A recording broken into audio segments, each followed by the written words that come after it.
So you're considering a Medicare supplement plan, also called a Medigap plan. So let's talk about the differences between the two most popular Medigap plans available today. Hello, this is Dr. Ed Weir. I'm a retired district manager of the Social Security Administration. I've helped hundreds of thousands of people throughout the country with all things Social Security, Medicare, retirement, disability, survivor benefits, now helping people enroll. I'm contracted with most of the major companies in the country.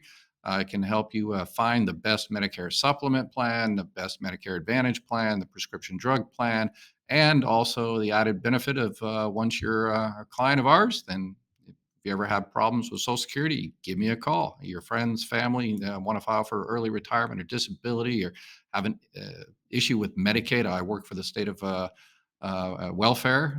Before I worked for the Social Security Administration, and before that, I was a sergeant in the Marine Corps. So veteran benefits, kind of familiar with those as well.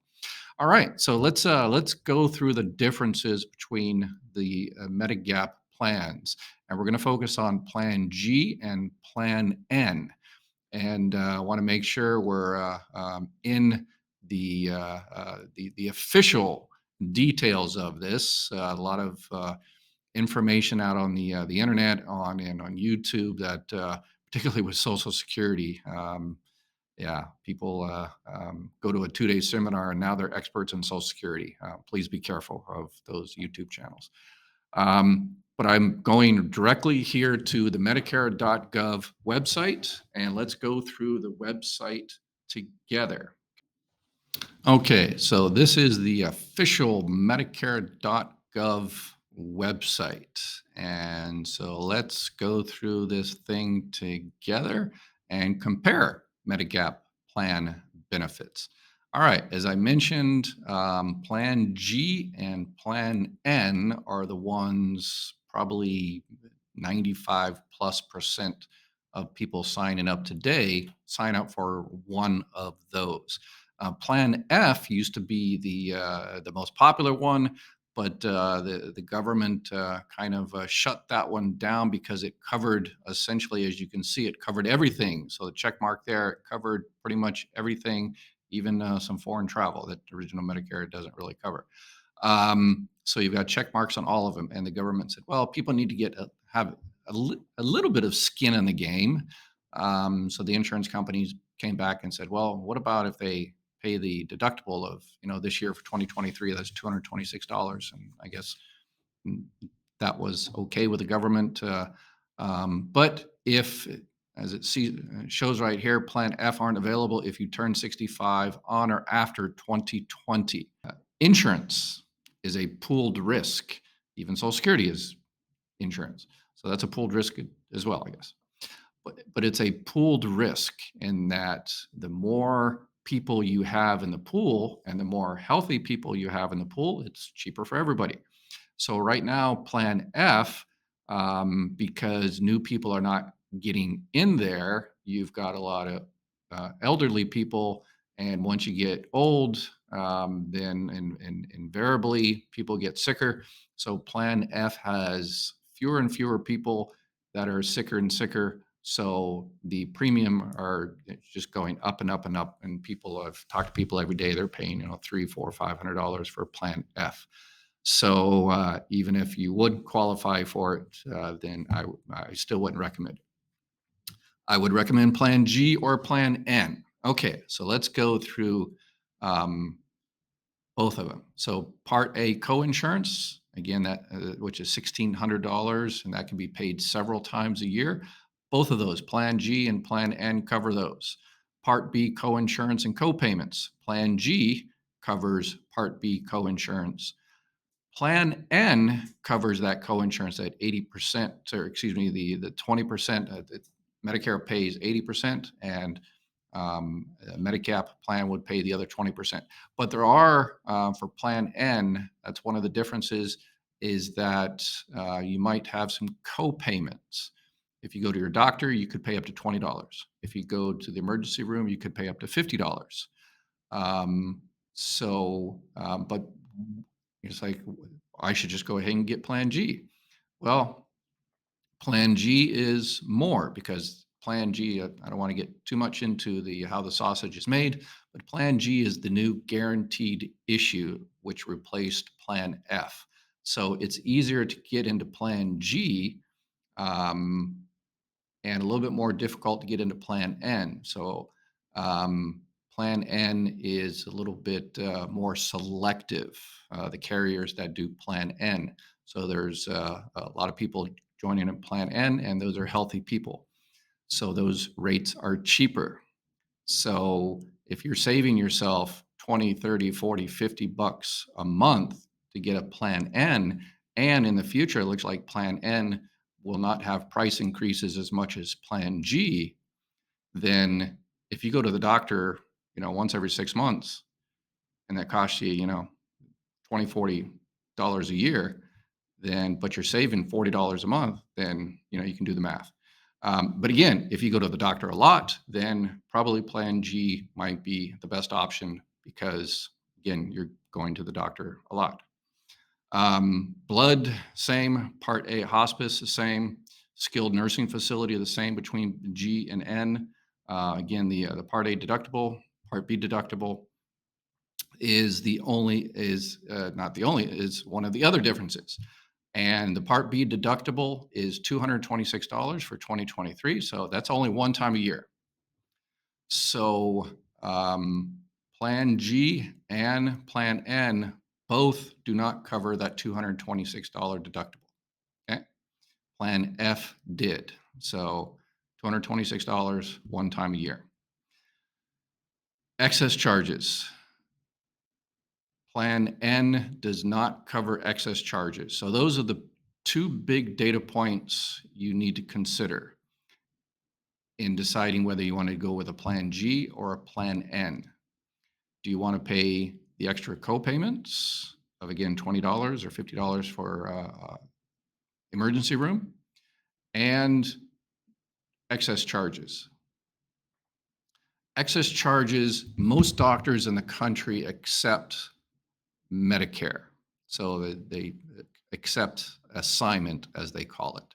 They accept Medicare's fee for whatever procedure they do for their patients. Okay, but there are very few doctors and clinics in the country that don't accept Medicare assignment, and they will charge up to 15% excess charges above and beyond. I personally don't think excess charges, unless you have your favorite doctor or your favorite clinic in your particular town that you just love, give them a call, go on to Medicare.gov and see if they accept assignment. And if they do, that means they don't charge excess charges and you're good. So, excess charges won't be an issue. There's a lot of agents and brokers and people out there that try to scare people and saying, "Oh, don't get N because you've got excess charges. You've got the $20 this and the $50 for that." And they want you to do a G. Why do they want you to do a G?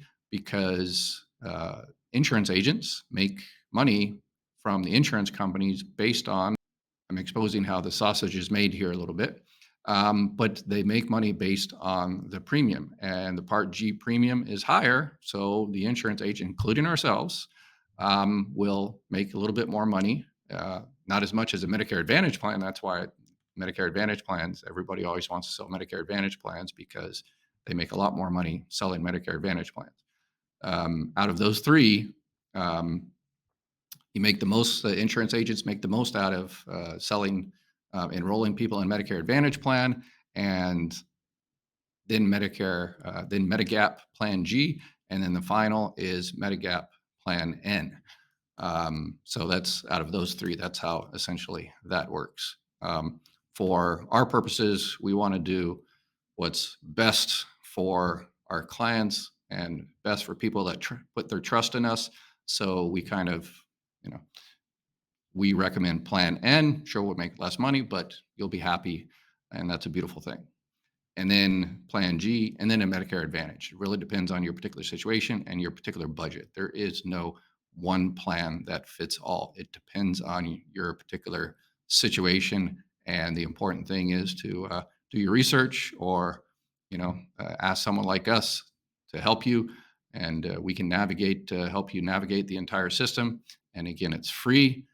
And when you use us, there's extra added advantage of my decades of inside experience. And I can help you also navigate Social Security, retirement, and disability, survivor benefits, your friends, family as well. So make sure you give us a call, and we can help you out with all of that. But those are the difference between Plan G and Plan N. And you can just go on to Medicare.gov there and do kind of the comparison.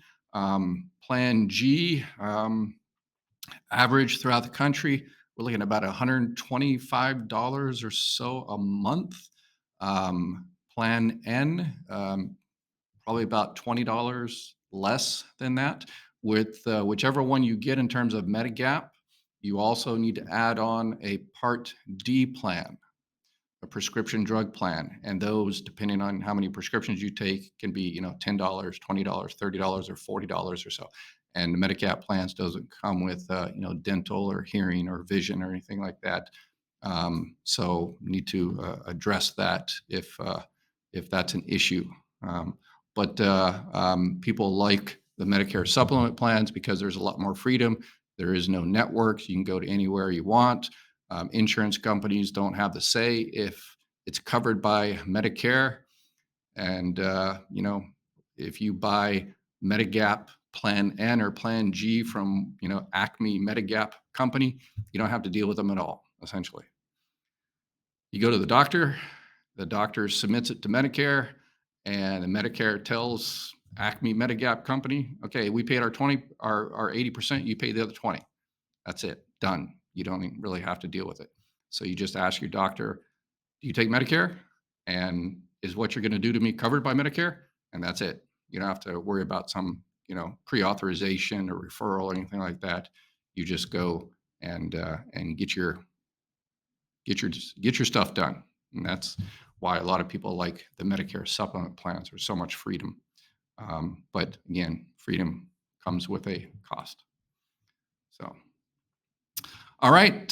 So if you have any questions on any of that, make sure you reach out to us, or any other issues, Social Security, retirement, early retirement. Think about kicking that around. You've got someone in your family that has questions on a retirement, disability, Medicaid. If you can't afford the Part B premium, there's plans out there, programs out there that can help you with the Plan B premium. We can walk you through that procedure. Before I worked for Social Security Administration, I worked at Social Services Welfare. I was a specialist there, so I've helped many people out with Medicaid and all the rest of it. Before that, I was a sergeant in the Marine Corps, so help you with veterans benefits as well. All right. Have a beautiful day, and we'll talk to you soon.